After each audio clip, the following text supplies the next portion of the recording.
Welcome guys, so as we all know, Lidia came into Tekken 7 the other week. Now, there's been mixed reactions to her in terms of her fight ability. Some people worry that she's going to be like the next Leroy, the next Rockman, just because she's an original new DLC character. But I think she is a bit mid-tier or a bit below mid-tier. So let's go over her strengths first of all, okay? Her punishment is crazy. Her punishment is very good. So for 10 frame, she has a bunch of options, but the best one seems to be 1-1, which is 24 damage and plus 5. Or you can go for 1-2-2 and go into a stance mix-up. So her punishment is super good. 12 frame, she has this as a wall splat. For 11 frame, she has this for slightly more damage at 28 damage plus 5. For 13, she uses the same as this. For 14, she has this, which is okay for 14. And of course, 15, she has this. For 17 frame, she has this combo here. Now, her while standing punishment is really good. It's better than her standing punishment. So let's see, 11 frame is this, 25 damage and plus 8. 12 frame is like Julia's FC 10 for 2, 28 damage and a wall splat. 13 frame is this, 14 frame is the wall splat, 38 damage, and 15 frame is just hop kick or wall standing 2. So as you can see, her punishment is very good. This is definitely one of her biggest aspects. The next thing I want to talk about is her rage drive. Now her rage drive, in my opinion, is very good because it can be done at 14 frame fastest and push. So 13 frame plus 1 for forward motion, so at least 14 frame. It's good because it's a launcher on block. It's a launcher on hit, I mean. So you get a big nice combo. I'm probably gonna drop it though. Okay, I dropped it, but it is a launcher as you can see. And on block, it goes into having an art mix up that you have to take. Now you can jump back and opt to take guaranteed damage, or you can take the mix up between the guard break or the safe on block mid launcher, or you can jump back and take damage. Either way, it is guaranteed mix up plus 7 into it. So the rage drive is very good. Definitely one of the best things about her.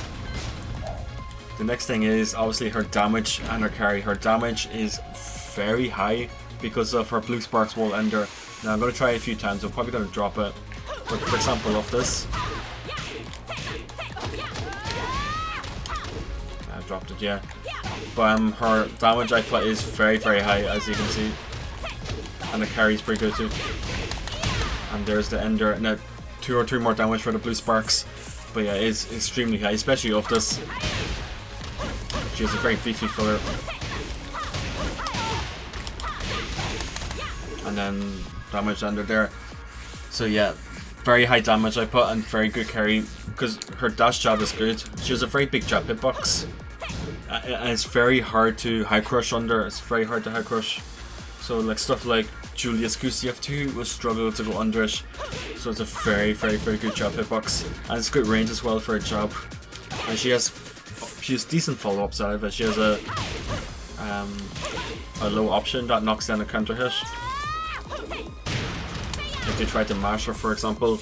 And now this is like kinda Rago, but you can also do this to mix up below it. But either way, the jab itself is good.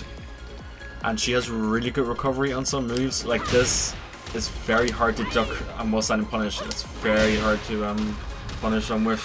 And it's the same with the guard break. If you duck the guard break, you have to launch like immediately. Like the recovery is insane. So she has some pretty good recovery on some moves, which I think they're going to adjust later on in the patch. Now, that's all nice and said about Lidia. What about her weaknesses? Now, what I'm going to talk about is why I think she might be mid-tier. Let's talk about her frame data is kind of bad on some moves, on some basics. So notably her Comfort 1. Now her Comfort 1 is only +2 on hit, and on block it's -5. So the Comfort 1 is pretty bad. It's pretty hard to poke with, because you know you can't really pressure with on block. You have to make them respect the follow-up with the 3, which is a counter launcher. And of course the Comfort 1 2, which is a natural mid-high string. But Comfort 1 by itself is pretty bad frame data wise. and it's not that it tracks both ways as well. You can sidestep left it pretty cleanly, so it's a pretty bad down forward in my opinion.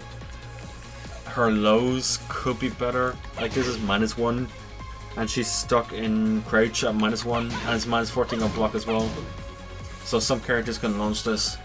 Her other low, the Mach 4, is 22 frame, is pretty slow for only +1. It doesn't crush, there's no crush to it. And on counter hit, you get a 443, I believe. Another one is she doesn't really have good counter hit tools. So her fastest counter tool is 4-2 at 13 frame. Now you have to commit to the string as well. So they can duck this on block. So if they block it, they can duck the high. There is a mid follow up at -10, but it's still a commitment. It's still a mix up for Lidia herself, just for a counter tool. So she doesn't really have anything good in that aspect.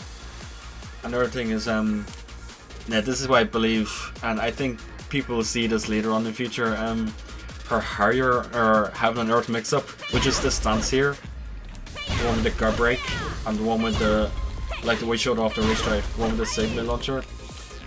I think with time, this can be reacted to. So for example, if you do 4-4-2 into it, you can see that she's -5.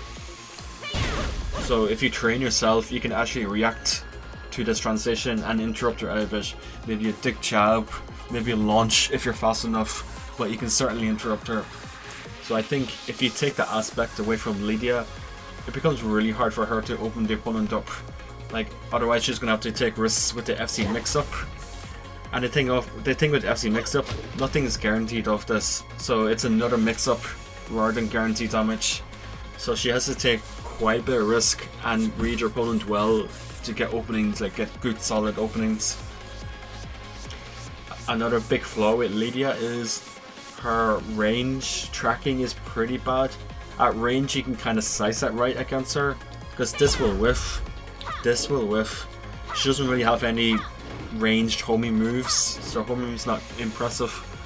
So she's gonna struggle with people stepping her at range to the right. So avoids this, and of course it'll avoid stuff like this, for example, and it'll avoid this as well. What tracks size that right at range is the Mach 2. So if they were to size that right duck, it's a really good option against Lidia in neutral.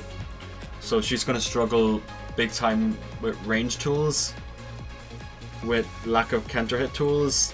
Her downward one isn't amazing, it's pretty bad. Poor frame data on some moves, like I said, her lows could be better. Now her house, let's talk about her lows. Her house sweep is very good. It is one of the best things about her. Let's talk about strengths a little bit again.